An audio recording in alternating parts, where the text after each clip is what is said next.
Film ini menceritakan perjuangan dua orang sahabat bernama Ki-jun dan Hyeol, mulai dari awal di mana mereka masih menjadi taruna hingga menjadi seorang polisi. Dalam masa pendidikan, mereka memecahkan kasus kejahatan, namun mereka malah diberi hukuman. Ki-jun adalah pribadi yang pelin-pelan dan bodoh, sedangkan Hyeol adalah pribadi yang pintar. Awal film ini menunjukkan di mana para calon taruna berkumpul di sebuah aula. Setelah itu, mereka berpamitan pada orang tua mereka.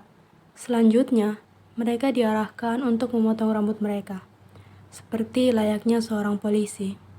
Mereka mulai menjalani pendidikan, mereka belajar bela diri.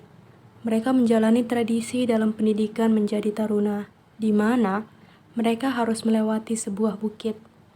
Saat sedang berlari, Hyeol terkilir, namun tidak ada seorang pun yang membantunya. Untungnya, Ki-jun mau membantunya. Di tengah jalan, mereka kehabisan waktu. Tersisa dua peserta yang belum muncul, dan mereka adalah Hyeol dan Ki-jun. Tidak lama kemudian, Hyeol dan Ki-jun muncul, dan karena hal itu, instruktur mereka pun mengingat keduanya. Mereka dipindahkan untuk mengobati luka Hyeol, dan dari kejadian ini, keduanya mulai berteman. Hari libur pun tiba. Mereka merencanakan untuk pergi berlibur di hari Natal, tapi permasalahannya adalah mereka tidak memiliki pacar. Temannya sekaligus musuh mereka menunjukkan foto wanita cantik. Nah, kedua sahabat ini kemudian pergi ke klub untuk mencari pacar. Tapi, keduanya tidak mendapatkan pacar. Pekerjaan mereka sebagai polisi dianggap remeh. Hal ini karena dianggap jika menjadi polisi adalah akan miskin. Mereka pergi ke kedai untuk minum. Tidak lama kemudian, keduanya keluar untuk bermain game.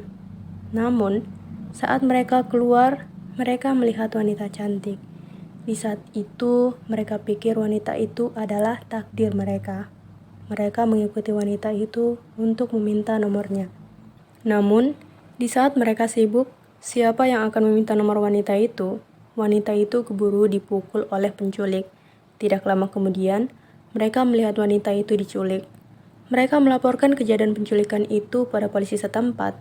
Namun polisi tersebut sedang mencari orang penting, sehingga mereka tidak terlalu dihiraukan. Tidak ada cara lain selain menyelidikinya sendiri. Mereka mulai melakukan penyelidikan sendiri. Mereka mencari alamat wanita itu lewat makanan yang dia beli. Mereka mulai bertanya pada setiap penjual di sekitar tempat itu.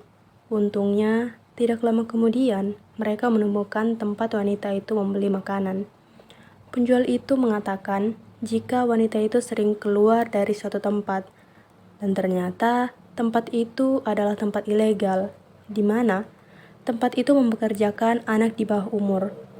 Karena keduanya masih dalam masa pendidikan, sehingga mereka harus berhati-hati dalam bertindak. Karena takut masuk ke tempat itu, maka keduanya saling bertaruh. Akhirnya, Hyeol yang kalah dan dia yang masuk.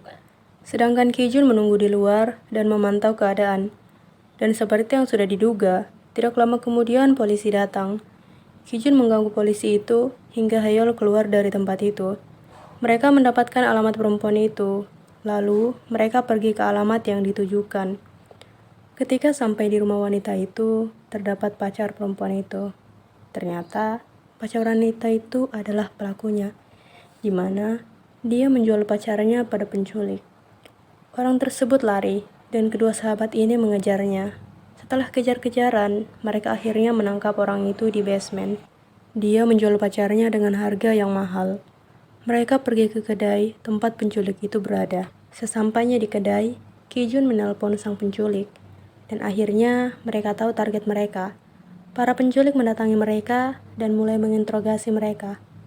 Tidak lama kemudian, mereka mulai bertarung, dan untungnya mereka berhasil mengalahkan para penculik-penculik itu. Mereka menanyakan di mana wanita itu yang telah dia culik.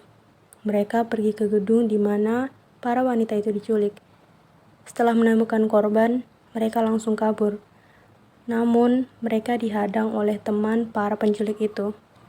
Karena keduanya kalah, mereka pun digantung. Untungnya, mereka bisa lari dari tempat itu. Mereka saling kejar-kejaran hingga sampai dekat kantor polisi.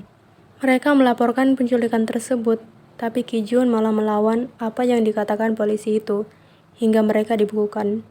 Esoknya, profesor mereka datang. Mereka pergi ke tempat wanita itu dikurung. Tapi ternyata tempatnya sudah kosong. Profesor mereka tidak ingin melanjutkan masalah ini karena keduanya masih taruna dan belum boleh melakukan penyelidikan. Namun, keduanya tidak rela dan memilih untuk melakukan penyelidikan sendiri. Mereka meminta tolong pada instruktur mereka, yaitu Medusa. Mereka mulai berlatih secara mandiri. Keduanya berlatih dengan sangat keras. Medusa memberi kabar tentang mobil penculik serta klinik yang berkaitan. Dan ternyata, klinik tersebut bekerja sama dengan para penculik untuk memperoleh sel sperma yang diperjualbelikan pada pasangan yang belum memiliki keturunan dengan harga yang sangat-sangat tinggi.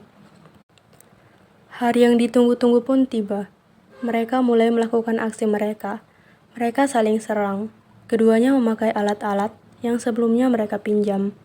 Dan setelah berhasil mengalahkan penculik di basement, mereka menuju tempat operasi. Namun keduanya malah bertemu dengan bos penculik itu. Keduanya habis dibantai oleh bos tersebut. Setelah usaha yang cukup lama dan cukup keras, akhirnya mereka bisa mengalahkan bos penculik itu.